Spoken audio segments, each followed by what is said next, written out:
Nggak tahu saya di kalangan apa itu? Surya kami, Bu. Mm-mm. Oke. Jadi kita menggunakan istilah yang memang sudah eh, apa istilahnya ya, identik dengan istilah itu di cabang ilmu tertentu. Madzahib dengan manahij huwa. Tapi lebih lebih masyhur dan lebih terkerangkakan dalam benak siapapun pendengar dengan manhaj daripada dengan madhab. Sebenarnya kalau madhab cenderung ke hasil, sedangkan kita kan manhaj ini cenderung ke proses ini. Apa yang melatar belakangi kita memandang sesuatu. Jadi orang bahasa ketika dia membahas Al-Quran dikenalinya satu demi satu. Oh, beginilah luar biasanya bahasa Al-Quran ini. Ini harus keungkapkan ini. Biar orang lain tahu bagaimana al-i'jaz al-lughawi lil Quran. Jadilah hasilnya tafsir yang sudut pandangnya banyak mengungkapkan keindahan bahasa Al-Quran. Nah, jadilah dia mau launut tafsir kan, launul lugawi kan gitu jadinya. Paham ya? Berarti pas dari itu Allah-nya Ustaz. Iya. Tapi kalau madhab nggak usahlah kita gunakan ya kan, karena dia lebih identik dengan kan madhab itu cara pandang. Dia sudah identik dengan kefikihan jadinya kan, apalagi dengan model masyarakat kita yang nggak tahulah apakah sudah mulai terbiasa dengan perbedaan. Jangankan kelas masyarakat awam, bahkan alumni kita ada yang menganggap rusak orang yang tak sama madhabnya dengan dia gitu. Padahal orang bisa saja dalam rangka mengenalkan madhab A, madhab B, madhab C begini loh. Kan belum tentu. Misalnya ini siapa Surya madhab A. Datang Yusuf. Dia menjelaskan kepada murid-muridnya misalnya madhab A, madhab B, madhab C tentang satu kasus. Bisakah Surya mengklaim bahwa Yusuf itu madhabnya beda apa? Pindah-pindah ataupun yang sering diistilahkan dengan apa itu namanya? Talfik. Talfik. Walaupun talfik masih sering salah paham ya. Bisakah Surya langsung mengklaim begitu itu? Oh, dia itu nggak semazhab dengan saya. Bisa. Belum tentu ya kan? Jadi mazhab nggak usah kita pakai ya. Manhaj aja sesuai dengan mustalah masyhur bainal mufassirin. Atau di kitab apa kutub tafsir tafsir mufassirun apa ada digunakan mazhab. Bahas kitab-kitab Ustaz. Hmm? Bahas metode kitab-kitab Ustaz. Di sana mazhab istilahnya.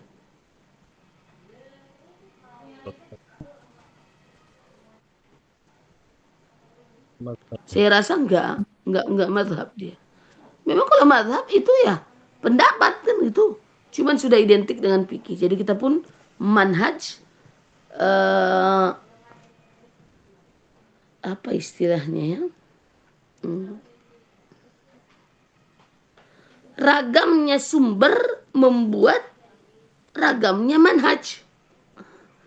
Kalau banyak kita mengenali hadis-hadis Nabi, banyak tahu kita apa saja yang keluar dari bibir Nabi yang mulia.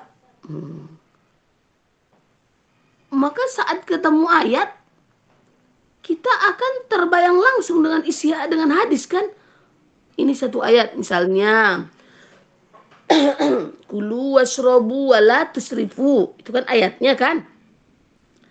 Kita banyak mengenal hadis-hadis tentang tata cara makan yang berkualitas kan gitu. Maka langsunglah terbayang kita kulu itu seperti apa ya operasionalnya.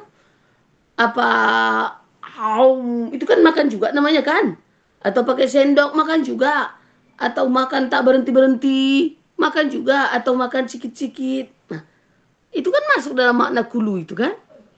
Nah, karena dalam otak orang ini memang dia banyak mengenali peraturan makan dari Rasul, maka terbayanglah dia langsung, nahnu qaumun la na'kul hatta naju'. Katanya, kami adalah satu umat yang nggak makan kalau tak lapar. Nah, berarti bukan tiap kali ada yang gratis awak hantam. Sampai muntah pun jadi. Kalau nggak lapar mau 1000 kali gratis pun depan kita ya kita biasa aja. Nah, coba ya kan? Kan jadi operasional Quran itu kalau banyak hadis kita kenali. Ataupun tahu kita hadis la yashrabanna ahadukum qaima, minum aja dilarang Rasul untuk berdiri, apalagi sambil jalan-jalan, apalagi makan yang butuh pencernaan yang lebih serius daripada mencerna air. Maka seharusnya ketika membaca ayat Quran kulu wasrobu, oh ini makan dan minum ini salah satu konkretnya adalah tidak boleh sambil berdiri, tidak boleh sambil jalan-jalan. Maka harusnya nggak kita tengok itu di kampus itu gelar mahasiswa, di kanan apa bakso bakar, di kiri boba-boba.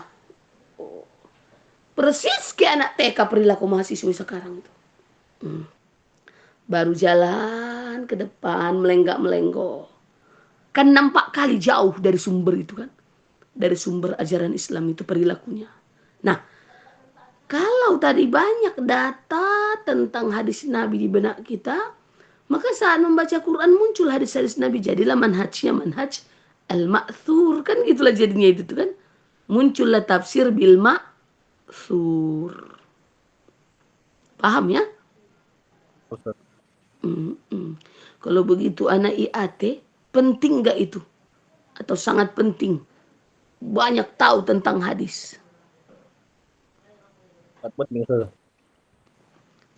Penting kali atau sangat penting? Kita Ustaz. Jidan. Sangat penting. Jadi nggak bisa. Oh kami anak IAT nggak tahu-tahu banyak tentang hadis, nggak tahu-tahu banget tentang hadis. Oh nggak boleh.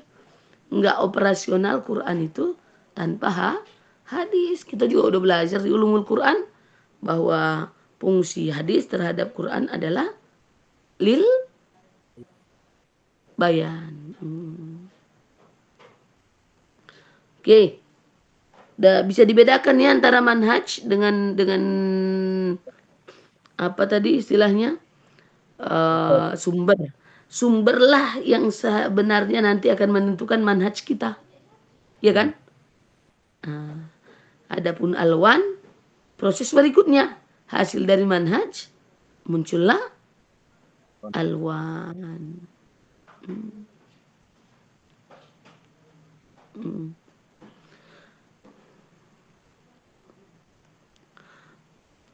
Oke, kalau qawaid, coba dulu Surya.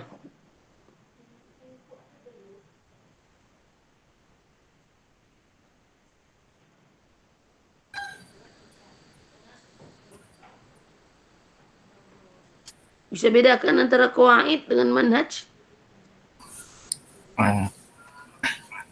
Enggak, Bu. Enggak. Manhaj sudah ngerti? Sedikit, Bu. Janganlah tawaduk kali. Soalnya jujur, Bu, Surya S1, S2, S3 ini bahasa Inggris. Surya cuma mau memperdalam agama saja kan, kuliah S2 ini lagi gitu. Jadi sedikit-sedikit lah mau ngikutin gitu. Kalau teman-teman yang lain memang S1-nya ilmu Al-Quran gitu. Jadi lebih mudah.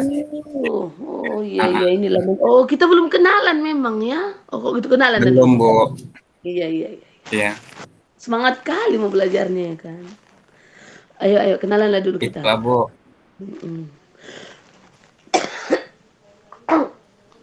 Bisa ya sambil batuk ya. Baik. Iya, nggak Siapa apa-apa. duluan yang kenalan ini? Saya dulu. Surya pun nggak apa-apa, Bu. Oh ya, Ibu Surya. dulu ya. Bosen dulu lah, Sir. Ibu dulu, Ibu dulu. Baik. Nama sudah tahu kalian. Sehari-hari ngajar di UINSU di Fakultas Suluddin. Rumah di Bandar Setia. Apa lagi ya? Status istri orang. Nah, udah. Latar belakang pendidikan lah ya paling tidak.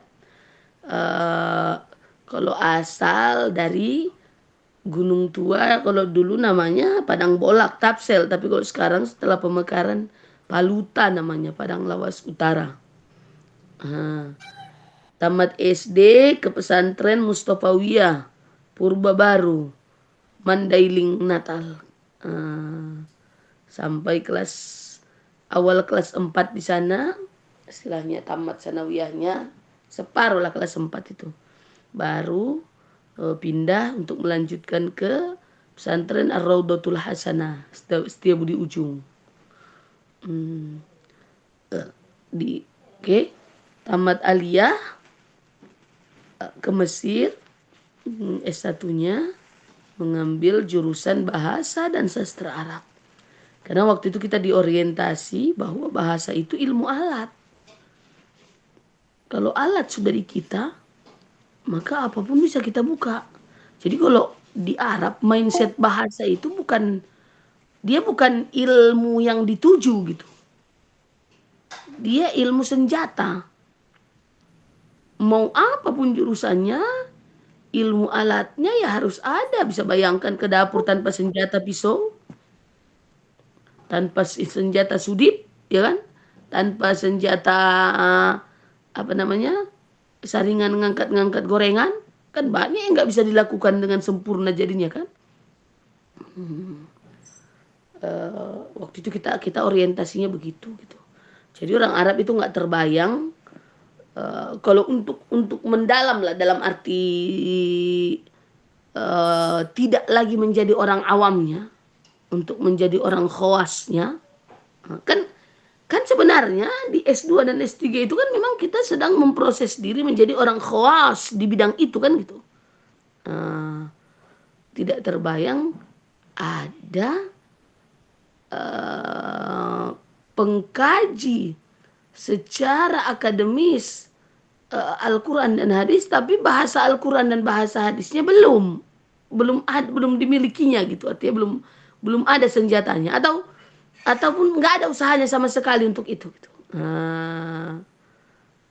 Boleh dia belum menguasai, tapi usaha untuk itu ada. Agar apa? Nggak betul memang kita paham itu kalau tak pandai, kalau tak tahu bahasa Al-Quran dan bahasa hadis. Sangat tak bisa diwakili oleh terjemahan. Sangat tak. Banyak kok bahasa Arab itu kaya, bahasa Indonesia itu miskin. Maka sesuatu yang kaya rasa, kaya ungkapan, kaya penjabaran nggak akan bisa diungkapkan oleh bahasa yang miskin. Itu kenapa waktu itu milih S1-nya jurusan bahasa dan sastra Arab. Maka di situ memang ilmu yang paling ditekankan adalah jangankan balaghah gitu ya kan, nahu sorob itu ya mata kuliah tiap semester. Nahu sorob balaghah mata kuliah tiap semester. Agak selewat semester 4 barulah mata kuliah sastra, bahasa-bahasa puisi lama, puisi berkembang, puisi modern, puisi yang banyak mempengaruhi makna-makna kalimat dalam Al-Quran. Syair Arab itu ya. Itu di S1, itu di Al-Azhar. S2-nya tak boleh lagi kemana-mana, jadilah sambil ngajar di pesantren Raudhah, saya pun ngambil S2 di UIN Sumatera Utara. Karena tak ada lagi jurusan yang istilahnya lebih membuat tawa. Kalau dulu memang yang saya bayangkan setelah belajar bahasa itu bukan lanjut S2 bahasa, enggak. gunakan alat ini ke ilmu apa kecenderungannya gitu kan. Kalau yang ingin kan kita banyak interaksi dengan Quran, tapi tak ada jurusan itu lagi tak ada jurusan itu saat kami itu ya di UIN S2 akhirnya ngambillah pemikiran Islam. Nah, ketika di pemikiran ini kan banyak mata kuliah yang kequranan kan. Nah, di situ sebenarnya disitulah kita makin menjurus. Nah, di S3 pun belum ada juga jurusan yang sama sementara sudah terikat kerja. Udah terikat kerja muncul pula peraturan seorang PNS baru, dosen PNS tidak boleh pergi izin tugas kecuali setelah bekerja selama 10 tahun. Umur berjalan, semangat masih ada, takut kendor kalau umur pun semakin berkurang ya kan. Jadilah ngambil S3 jurusan agama dan filsafat Islam.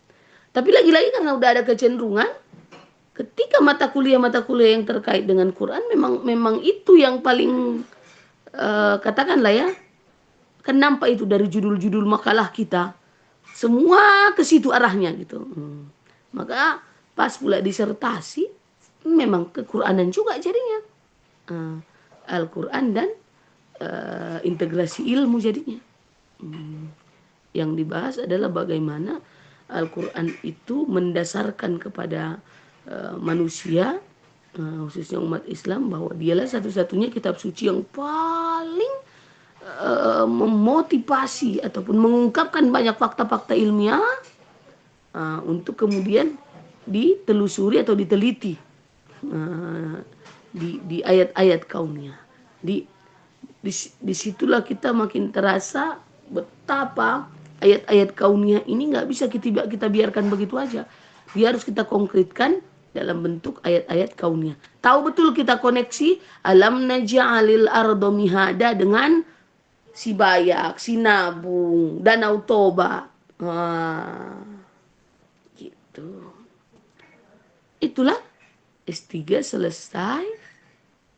Sehari-hari mengajar di UIN. Kebetulan karena rame yang aktif dengan tugas tambahan di UIN, kalau saya dan suami setelah sama-sama selesai S3 lebih tertarik untuk semakin memahami Al-Quran ini. Maka selesai S3 yang terpikir kami ketika dibuka Quran, ternyata tidak semua kami bisa menjelaskan isi Quran itu. Di situ baru sadar ternyata yang tahu tentang Quran itu bukan dari Quran itu, tapi dari tulisan orang. Diangkatnya satu ayat, ngerti satu ayat, tapi tidak dalam arti seperti ulumul Quran yang ada munasabah, ya kan? Nah, akhirnya terbayanglah seorang pengacara. Ada nggak ya pengacara tak tahu KUHP dan KUHP? Kira-kira laku nggak dia beracara itu ya? Jadi pegangan masyarakat hukum nggak dia kalau taruhlah dia nggak hafal KUHP dan KUHP, tapi tahu betul dia di halaman segini ada begini ini gitu kan? Taruh harfiah dia tak hafal, tapi tahu betul dia ada itu di undang-undang tentang begini. Bisa kita lihat, misalnya gitu dia kan? Awak seperti pengacara itu pun tidak gitu kan? Padahal awalnya doktornya. Konon lagi awamnya kan gitu. Ada apa ini dengan keberilmuan kita gitu. Akhirnya kami mundur banyak langkah. Jadilah 2017 selesai S3 waktu itu. Selama 2017 awal itu ya. Selama 2017 sampai 2018 menamatkan isi Quran lah kami, pemahamannya. Disitulah baru terasa kita sangat membutuhkan kitab-kitab tafsirin dengan berbagai macam manhaj ini. Terasalah tafsir Buya Hamka, tafsir Al-Misbah, tafsir lain lah, saling memperkaya satu tinjauan itu. Saat membaca satu ayat maka Jadilah memang bacaan Quran kita tidak lagi mengejar banyaknya lapas. Tapi sudah satu ayat itu betul-betul kita ingin terpuaskan. Apalah maksud Allah di sini ya? Gitu. Kan dalam kaidah tafsir misalnya kan kita dulu ada belajar. Kalau masih ingat ya di S1. Asmaul Husna yang Allah taruh di ujung sebuah ayat. Kalau kaidahnya itu al-asmaul husna fi khatmil ayat. Kalau ada di sini yang pernah saya masuk di materi Qawaid Tafsir S1, harusnya terbayang itu. Asmaul husna di ujung setiap ayat, kan banyak itu ayat yang di ujungnya innallaha sami'un alim. Misalnya gitu kan. Sami' alim itu kan asmaul husna kan. Tahu surah Al-Muluk itu apa? Tabarakalladzi biyadihil mulku wa huwa ala kulli syai'in qadir. Alladzi khalaqal mauta wal hayata liyabluwakum ayyukum ahsanu amala. Kan sampai sini poin ayat. Wa huwal azizul ghafur. Kenapa lah Asmaul Husna Al-Aziz dan Al-Ghafur yang Allah taruh di ujung ayat itu? Maka saat kita baca beragam tafsir, makin kokoh kita. Nggak ada cerita liyabluwakum ayyukum ahsanu amala kalau hakimnya tidak aziz, tidak ghafur.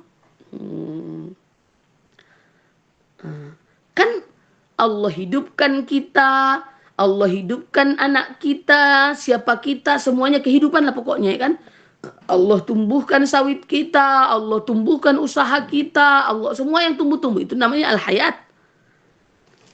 Sedangkan al-maut, Allah matikan anak kita, suami kita, istri kita, orang tua kita, keluarga kita. Allah bangkrutkan usaha kita, Allah gagalkan apa, itu kan namanya kematian. Ternyata nggak ada beda bagi Allah al-hayat al-maut. Yang mau dia tengok dari kita di situ adalah yu'amiluna mu'amalatal mukhtabir li'amalina. Yang mau Allah tengok bagaimana sikapmu menyikapi al-maut dan menyikapi al-hayat itu. Mau al-maut yang datang padamu, kayak mana sikapmu? Mau al-hayat yang datang kepadamu, lahir anakmu, apa perasaanmu? Oh, aku memang pencetak manusia. Begitunya mungkin perasaannya kan? Berhasil usahamu, apa perasaanmu? Memanglah aku ini tangan emas, apapun ku pegang jadi. Ini yang mau Allah tengok. Maka hakimnya kan berarti Allah kan?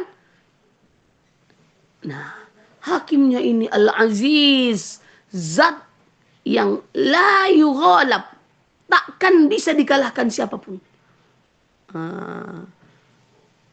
Jadi ketika menyalah orangnya dalam kesombongan, dia harus menghadapi zat yang maha perkasa yang tak bisa dikalahkan oleh siapapun.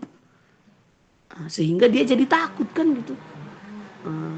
Sedangkan Al-Ghafur, zat yang maha pemaaf, maha pengampun, sehingga sesalah apapun dia tak putus harapan dari memohon ampunan. Ini bainar roja wal khauf. Dengan aziz kita jadi khauf, dengan ghafur kita jadi roja. Inilah makna kaidah tafsir al-asmaul husna fi khatmil ayat. Nah ini tanpa bahasa, tanpa balaghah, sangat sulit kita mengungkapkan itu kembali. Atau mengungkapkan itu. Bahkan saat dijelaskan pun kadang kita nggak ngeh jadinya. Itulah kalau kita padakan dengan terjemahan.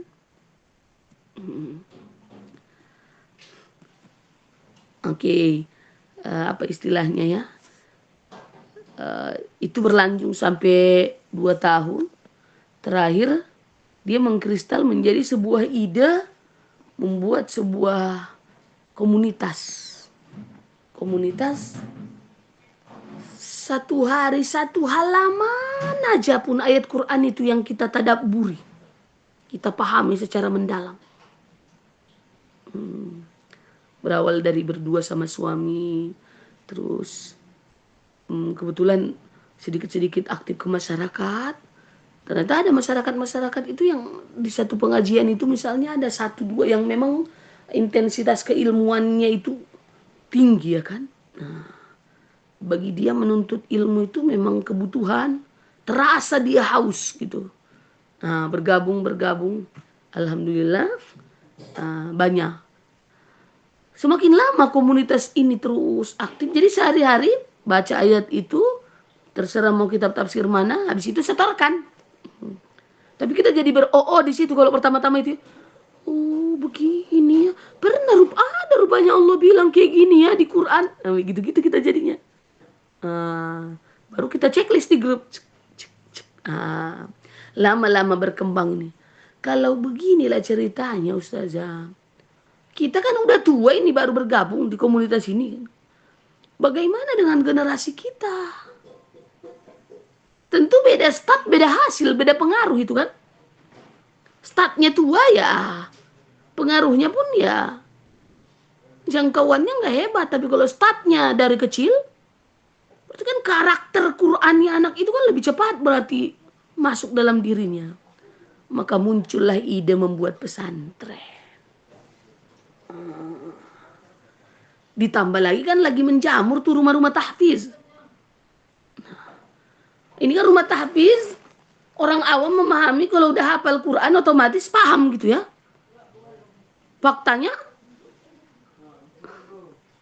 tidak. Makanya kita lihat ada hafiz Quran tapi perilaku Masya Allah. Kalau yang lebih banyak, kalau yang saya temukan hafiz Quran itu apa ya, lebih senang ngambil sosok Fir'aun jadinya. Sombong. Merasa yang tak seperti dia habis itu semua nggak ada apa-apanya itu. Kecil, bahkan gurunya pun nggak dianggapnya. Waktu saya di sekretaris jurusan banyak saya temukan itu. Lebih taatnya mahasiswa yang tak hafal Quran, tapi yang tahu dia gurunya itu untuk dihormati, daripada mahasiswa yang hafal Quran, nggak paham, merasa besar, dia tak layak gitu. Katakanlah dulu disuruh, misalnya kalau dulu saya ketika ada sidang minta pergi dulu tolong ambilkan berkas A, kita misalnya di satu ruang, kan kita biasa itu sidang di kampus itu nggak di satu ruang ya kan. Sementara kan panitianya kita aja kan, kadang di jurusan satu, di sini satu. Nah, berkas nilai ini kan satu, kan beredar. Pergi dulu tolong ambilkan nilai berkas penilaian si A di sana bang. Yang habis Quran gak ada yang mau itu. Kan kacau jadinya. Sombongnya para penghabis Quran itu banyak kentara di mana-mana. Kalau di Islamic Center, ini karena udah kelas S2 ini ya, sudah mulai ke kasus. Biar paham kita apa sebenarnya yang harusnya diprioritaskan. Kalau banyak guru lah yang menjelaskan di kelas tahfiz itu nanti gurunya menjelaskan bahasa Arab atau apapun, mereka ngapel sendiri tuh di bangkunya. Jadi merasa nggak butuh lagi dengan ilmu gitu. Cukup bagi dia mengulang. Gitu. Nah, teringatlah kita dengan ucapan Ade Armando ya. Masa hafal Quran bisa lulus tanpa tes di Fakultas Kedokteran gitu kan? Secara logika, saya bukan berarti karena mendukung Ade Armando, enggak. Berarti Ade Armando itu tahu Quran itu dihafal tidak otomatis membuat kita paham maksudnya secara mendetail. Nah, kalau paham, maka itu masuk Fakultas Kedokteran itu luar biasa itu. Dia akan mudah itu mengikuti itu. Kenapa?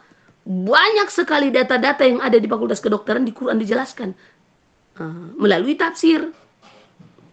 Tapi kalau hafal doang, pasti dia kacau di sana.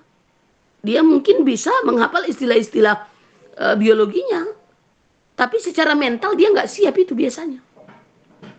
Karena tak terbentuk. Nah, akhirnya waktu terpikirlah kami dengan banyaknya rumah-rumah tahfiz. What next? Ini jangan kita biarkan begini saja ini kan gitu. Apalagi saat kita wawancarai orang tua, Kenapa masukkan anaknya ke rumah tahfiz? Biar ikut MTQ. MTQ itu kalau menang, besar hadiahnya. Bisa beli rumah, bisa umroh, bisa haji. Materialisme malah yang hasil dari menghafal Quran. Wah, materialisme itu anak kandung dari ateisme itu.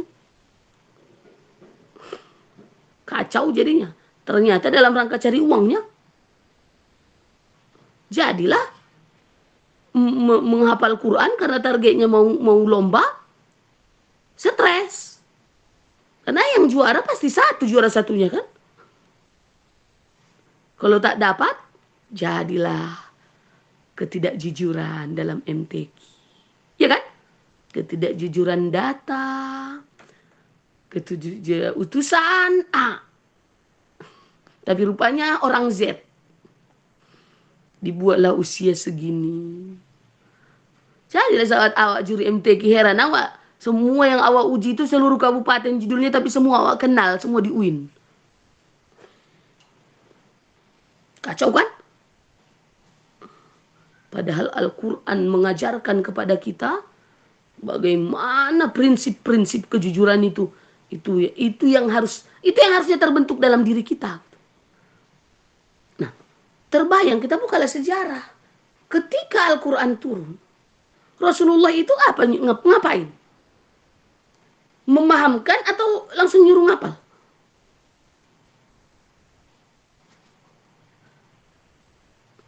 Coba dalam sejarah turunnya Al-Quran selama 23 tahun. Rasul itu memahamkan kan kepada para sahabat sehingga membentuk karakter. Jujur, ya kan? Ingat akhirat, takut, orientasi duniawinya itu jadi berkurang. Kokohlah iman jadinya. Nah, sehingga banyak itu para sahabiat itu hafal satu surah saking seringnya disampaikan Nabi atau saking seringnya dibaca Nabi dalam sholat. Jadi, terbayang nggak kita kalau sholat kita tak pernah membaca 30 juz Quran itu imamnya? Masyarakat butuh itu ya kan? Coba kalau imam sholat itu digilirnya semua yang 30 juz itu. Tadi misalnya sholat subuh diangkatnya surah Al-Muluk misalnya. Habis sholat subuh jangan dulu bubar. Dijelaskannya tadi ayat yang kita baca. Itu Allah berpesan, Allah mengajarkan kepada kita soal cara pandang terhadap hidup. Bahwa kita berasal dari Allah, kita pasti akan balik kepada Allah. Bahwa kita hidup ini untuk ujian. Kalau sudah ujian, logikanya harus ada pengumuman. Ya kan? Kalau udah ada pengumuman, ada rapotnya. Udah ada rapotnya, ada reward, ada punishment. Maka harusnya hari akhirat, yaumul hisab, surga neraka itu logis bagi orang. Coba kalau begitulah kita menjalankan. Apa namanya? Ini kita Al-Quran dusturuna. Cuma mau dustur, mau jadi undang-undang, mau jadi peraturan, ngerti aja enggak kan gitu.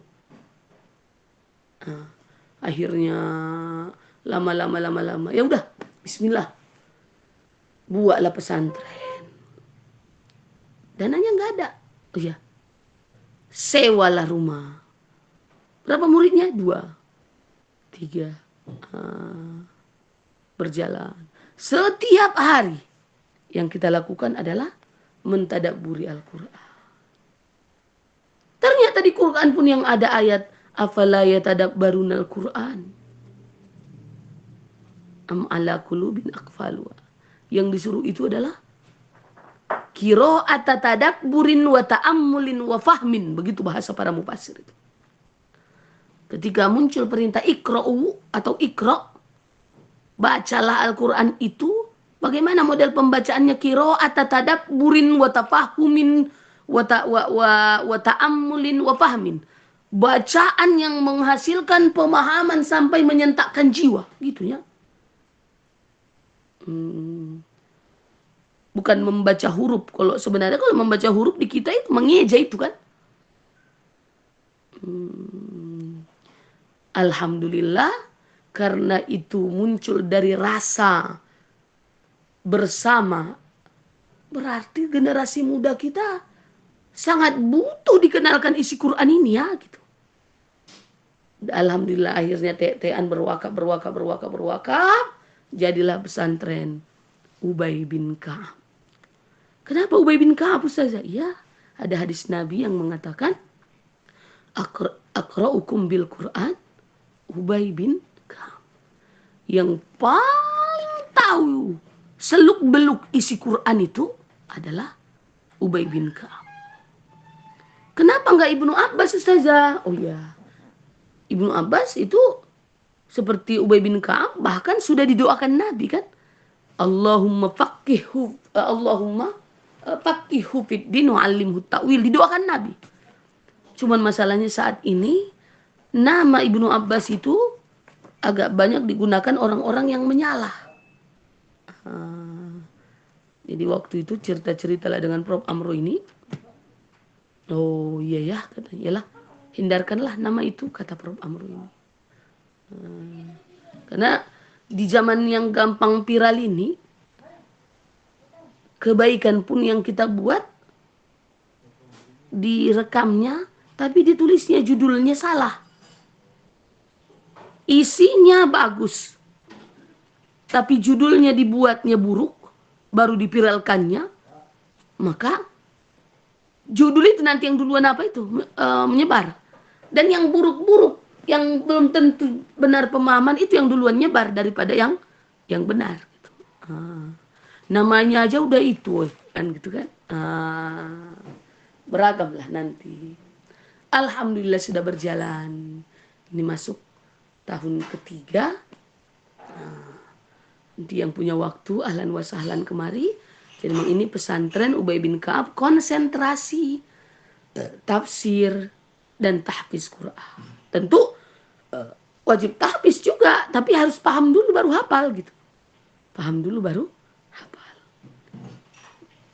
Setahun yang Ustazah lalui, misalnya ditanya lah ya, apa yang terasa? Ada satu yang kita perhatikan. Dulu ponakan saya itu sejak umur 6 tahun kita buat ke rumah tahfiz. Udah selama dia langsung. Hafalah dia 8 juz. Tapi tiap kali mau sholat perang dulu.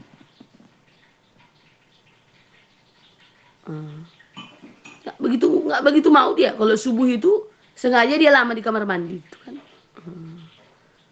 Ataupun andai pun terpaksa dia sudah harus ikut berjamaah. Mau dia tapi ayatnya Al-Ikhlas. Harus yang pendek-pendek. Dan itu dia baru mau mulai takbir ketika ayat terakhir. Karena dia udah hafal ya kan. Tapi setelah dia dipindahkan ke pesantren yang ada konsentrasi memahami isi Quran itu dan menghafal. Alhamdulillah tidak pernah ada lagi istilah perintah sholat. Jadi sadar betul dia bahwa sholat itu peraturan Allah, bukan peraturan pesantren. Pesantren hanya membantu mengorganisir mereka untuk melaksanakan perintah Allah itu. Jadi anak itu tetap terpanggil sholat, bahkan yang laki-laki tetap pergi ke masjid 5 waktu dia meskipun dalam keadaan libur. Kenapa? Di benaknya betul-betul tertanam bahwa sholat itu 5 waktu itu peraturan Allah di mana saja kapan saja. Sholat berjamaah ke masjid itu adalah peraturan Allah untuk laki-laki. Selama tidak ada uzur. Jadi itu yang ditanamkan. Tapi memang lambat lah. Kalau yang fokus dengan tahfiz saja bisa pula 6 bulan ini hafal dia 30 juz kan gitu. Sedangkan yang ada konsentrasi tahfiz bahkan sekali belajar itu bisa kadang hanya 1 ayat. Nah, maka sistemnya kita buat habis sholat subuh itu tidak bubar lagi. Langsung masuk pelajaran tafsir. Kita carilah Quran yang jarak satu ayat dengan ayat berikutnya itu agak jauh agar bisa didobit. Jadi anak itu hanya memegang Quran yang ada ayat saja, tidak ada arti, tidak ada tafsir. Gurunya lah yang harus punya kapasitas menjelaskan tafsirnya apa.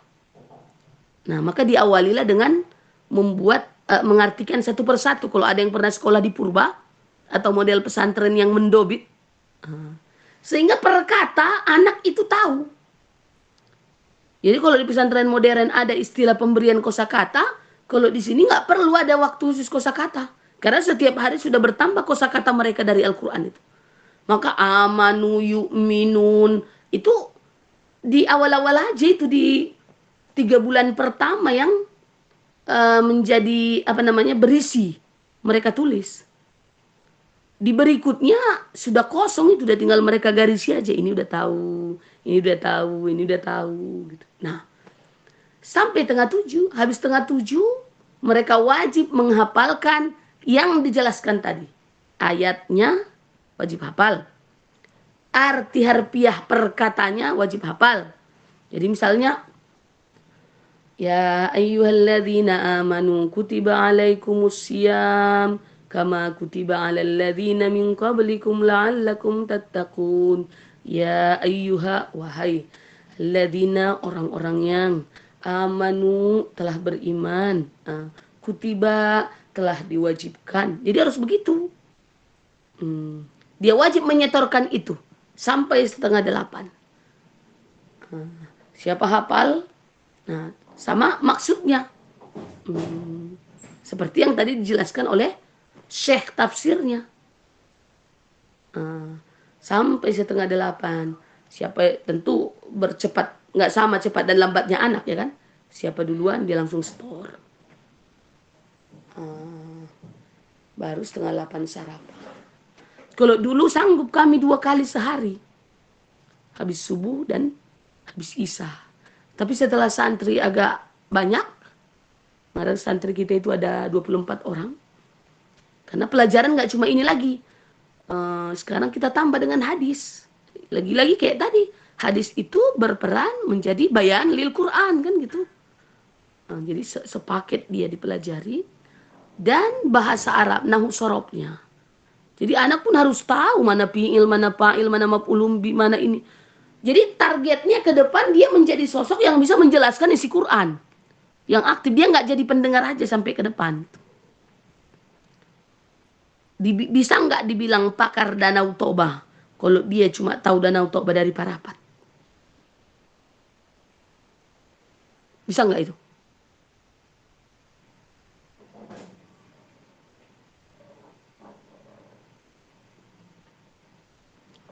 Kok ada yang baru bergabung itu? Dari mana ya? Masak dulu kali tadi ya? Enggak. Tadi putus, Bu. Oh putus, oh iya. Coba Muhsin, ada nggak kita gelar orang dengan gelar pakar Danau Toba kalau dia cuma tahu Danau Toba dari Parapat aja? Tidak bisa.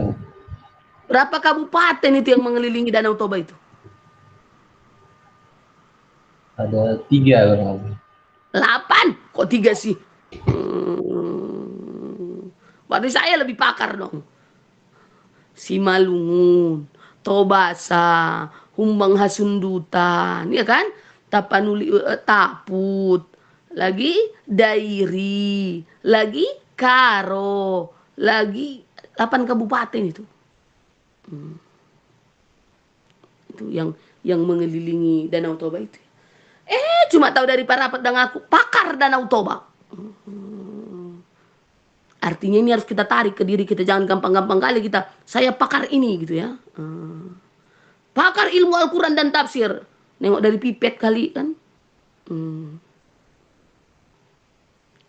Paham betul lah kita sekarang, oh menuntut ilmu itu minal mahdi ilal lahdi. Karena nggak akan ada akhirnya kan. Nggak akan ada selesainya ini mempelajari Quran ini.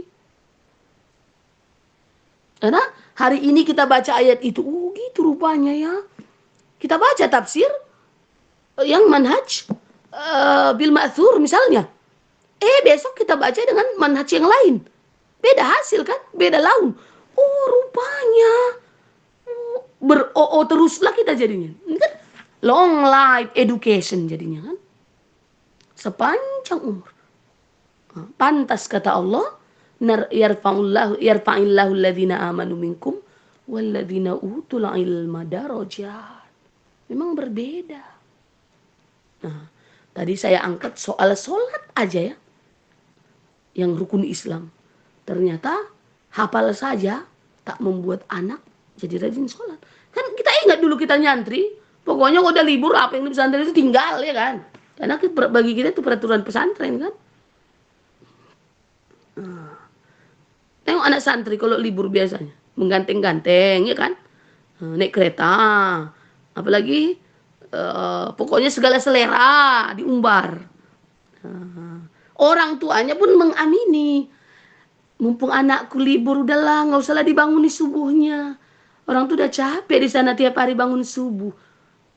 Jadi kan kacau jadi yang dipelajari di pesantren itu dengan sikap orang tua yang tak begitu paham. Nah, itu dia yang punya waktu, ahlan wa sahlan. Yang memang targetnya pun ini pesantren tidak. Kita non komersil, non profit. Yang kita inginkan pun bagaimana menjadi ada dari sini nanti menjadi orang yang tahu seluk-beluk Al-Quran itu. Sehingga jadilah, walaupun tak viral dia di dunia, dia bisa menjadi rujukan umat, istimbatul ahkam. Pahamlah kita jenjang yang dibuat para ulama dulu. Kalau yang viral di masyarakat itu biasanya kan yang menyampaikan hasil dari ulama. Maka orang IAT targetnya bukan biar berapa banyak jadwal ceramahnya, bukan itu. Iya kan?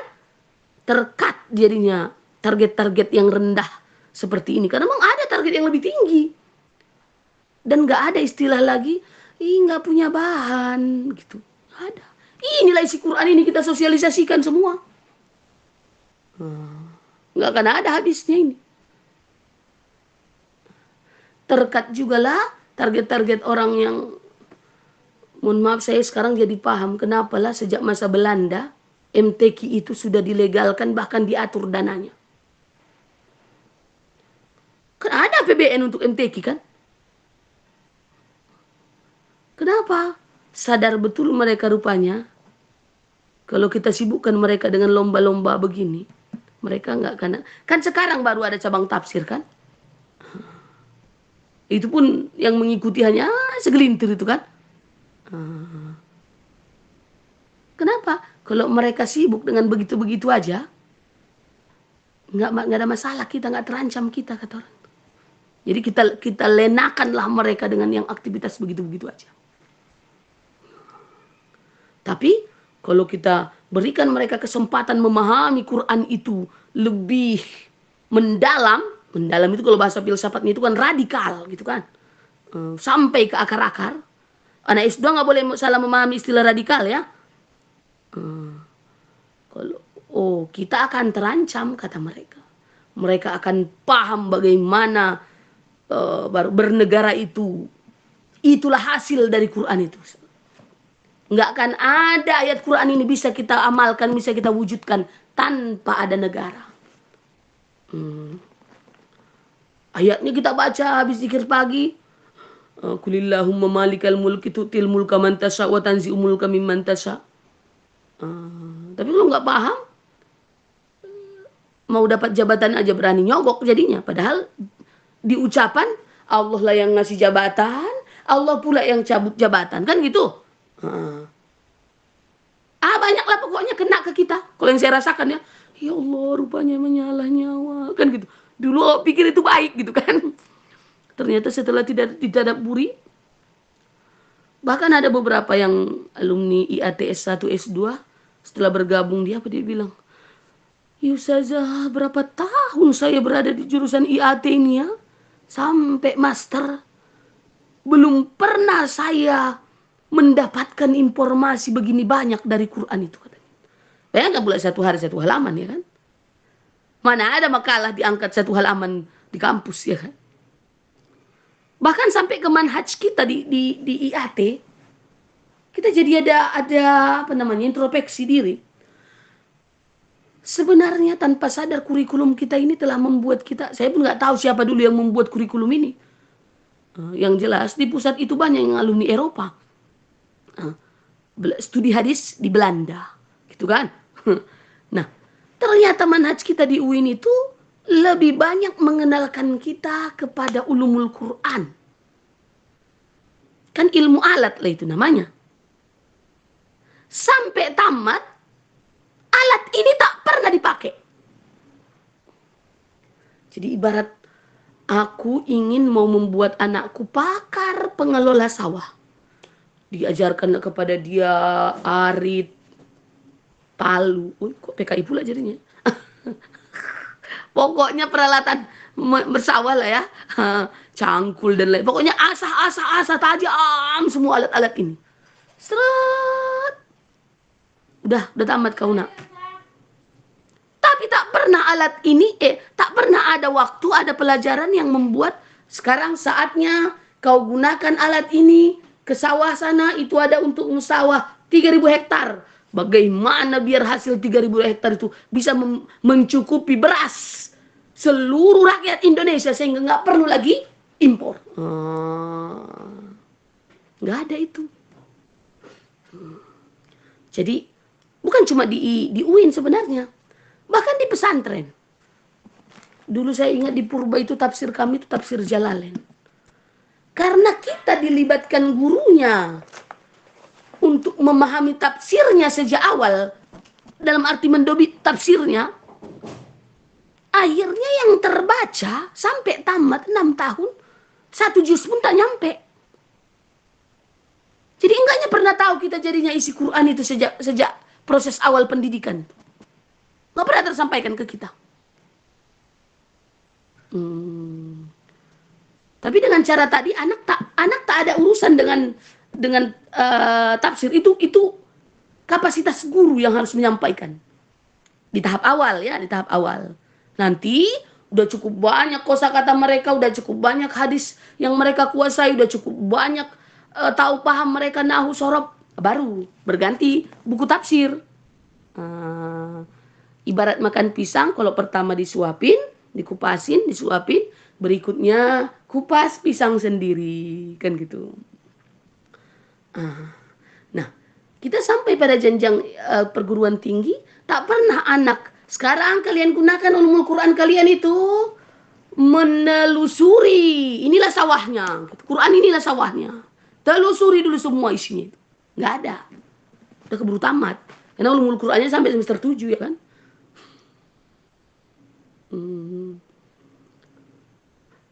Begitu juga hadis. Ulumul hadis aja. Berapa anak jurusan hadis? Coba dulu sebutkan 5 hadis yang kau ketahui. Kami nggak belajar gitu. Kami belajar bagaimana mentakhrij, siapa aja, sanad-sanad yang tidak ada cacat, kami ini. Bagus sekali memang itu dipelajari, tapi jangan sampai di situ. Harus ada pelajaran yang sejak awal memang setiap semester ada, membuat anak tujuan belajar ilmu alat itu untuk ini loh. Dipraktekkan di sini. Sama kayak bahasa Arab. Saya agak aneh, saya rasa ada orang jurusan bahasa Arab sampai S3. Karena itu ilmu alat gitu loh. Dia bukan ilmu yang akan membentuk, ngapain dengan alat itu gitu. Jadi bahasa Arab itu bukan cabang ilmu dalam arti membentuk perilaku itu kan. Maka dalam hierarki ilmu kalau kalian lihat Ibnu Sina, Al-Farabi, bahkan sampai ke siapa? Ibnu Khaldun. Lihat, ilmu itu diklasifikasikannya nanti ada 3 itu. 1, ilmu dini katanya. 1 duniawi dengan beragam istilah ya. Ilmu dini, duniawi. 1 ilmu alat. Itu bahasa Arab. Terus ilmu lisan gitu dia, ilmu bahasa. Terus matematika, trigonometrika, semua itu kan masuk ilmu alat. Matematika itu ilmu alat yang membentuk logika dia. Nah, dengan ilmu alat ini kita akan bisa menelusuri, membongkari segala yang selama ini kita tak tahu apa isinya. Gitu. Ini kan kalian sudah calon master kan gitu kan. Ini harus lebih radikalnya kita memahami untuk kita belajar Al-Quran itu apanya sebenarnya. Jangan sampai habis waktu kita di ilmu alat, akhirnya tak pernah alat ini terpergunakan untuk apa. Ataupun paling tidak ada kata terlambat. Selama ini begitu, ayo kita robah. Lah kami setelah S3 baru alhamdulillah tersadarkan ke situ kan gitu. Tapi itulah pula jadilah fokusnya nggak lagi seminar ke A, ke B, ke C, menulis Scopus A, jurnal A, B, nggak itu lagi fokus karena kayak blank perasaan saat ini. Kenapa mohon maaf para penulis kita kalau yang jadi kewajibannya lah menulis itu demi kepangkatan, demi demi apa dan lain sebagainya, misalnya, kok hasil, misalnya tiap kali ada penelitian, belum siap-siap penelitianku kayak mana lah ini, kan gitu ya kan? Hasil menulis itu bahkan di proses menulis itu yang ada suntuk, stres. Kan pernah dulu ada penelitian itu 100 dosen UIN Jogja itu meninggal dalam setahun. Jadi perilaku kita para guru ini tidak sesuai dengan hasil dari ilmu itu. Ilmu itu hasilnya menenangkan, membuat jiwa lapang, ya kan? Tapi kita para guru ini kerasa gurusu, ada apa gitu. Kenapa? Karena kita menulis yang kita tak tahu. Di situ lagi baru mencari tahu. Sementara para ulama dulu, mereka menulis apa yang mereka tahu. Kan berbeda betul kan? Kenapa bisa berbeda? Beda mindset, beda target. Kalau bahasa agamanya innamal a'malu binniyat, kan gitu. Itu bahasa hadisnya. Para ulama salafus soleh pun andai mereka punya kesempatan pun menulis bagaimana caranya agar yang ku tahu ini tahu seluruh umat manusia. Maka yang tahu kita dulu, yang mencetak buku itu tak pernah orangnya kan. Yang nyetak itu adalah yang punya wewenang untuk tersampaikan kepada rakyat. Kan sebenarnya ketika ada sebuah buku bisa mempengaruhi masyarakat, membentuk karakter yang luar biasa bagusnya, yang terbantu kan pemimpin di situ kan. Keberhasilan dia itu sebenarnya. Kita berada pada zaman kita yang mikirnya, kita yang pusingnya, kita yang stresnya, kita yang nulisnya, kita yang nyetaknya, kita yang jual. Jadi beda betul hasilnya kan. Dulu orang menulis karena dia udah tahu ditulisnya. Kita menulis karena belum tahu, wajar stres hasilnya. Penelitian-penelitian kita itu bikin masalah. Maka terus terang saya nggak begitu suka jadinya yang membuat-buat makalah ini ke mahasiswa itu. Anak blank. Bikin dulu makalah tentang apa? Kaedah An-Nafyu katanya. Mohon maaf kalau yang nggak latar belakangnya ilmu IAT, Bahkan yang latar belakangnya ilmu IAT, yang bagi dia dulu dia kuliah cuma mau absen aja nih, dia kuliah mau dapat sarjana aja, mau dapat selembar kertas aja, nggak akan bisa dia itu. Jadi lihat bukanya Google, comot, blank. Berangkat dari blank, keluar pun blank. Di masyarakat memblank-blank lah jadi kerjaan kan. Ini saya sengaja tegas ya kan, biar kita sama-sama nggak ada kata terlambat, gitu. Nggak ada kata terlambat. Nah kalau siapa tadi Surya ya, udah S3 di ilmu apa?